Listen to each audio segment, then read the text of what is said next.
Parfois, je m'assois dans mon salon et je me mets à regarder chaque élément autour de moi. Je suis pas vraiment matérialiste, pourtant, une multitude d'objets m'entourent au quotidien. Pour certains, je les utilise tous les jours. Je les utilise tellement que j'y fais même plus attention. Je saurais même pas te dire depuis combien de temps ils sont là. C'est vrai ça.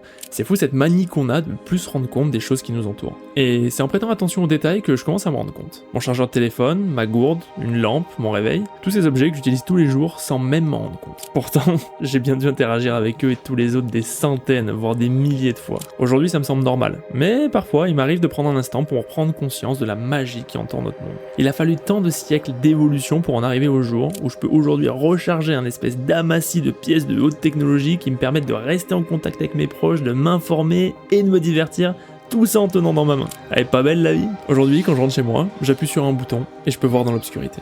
J'allume un robinet et de l'eau que je peux boire en sort. Avec un peu de chance, je peux même l'utiliser pour cuisiner ou la réchauffer et m'en servir pour me laver. Toutes ces choses, aujourd'hui banales, ont été rendues possibles par l'accumulation de l'existence de centaines de milliers de personnes avant moi. Et en y pensant, je me rends compte que c'est le cas pour tout ce qui m'entoure, oui, mais aussi pour moi. La personne que je suis aujourd'hui, elle dépend de la somme des expériences que j'ai vécues jusque-là. Je comprends alors que je n'existe pas vraiment par moi-même, mais que je dépends d'un tout. Je comprends aussi que, tout comme pour tout ce qui m'entoure, l'environnement dans lequel j'évolue participe à conditionner ma personne. De l'eau potable n'a pas la même valeur dans une fontaine du centre-ville que dans les puits de pays pour qui l'accès à cette ressource, pourtant primordiale, est encore difficile. Je réalise alors qu'il en est de même pour ma personne. C'est alors que la décision de changer d'environnement ne revêt plus seulement d'un simple choix, puisqu'elle a un impact direct sur qui je suis et sur ma façon d'interagir avec le monde.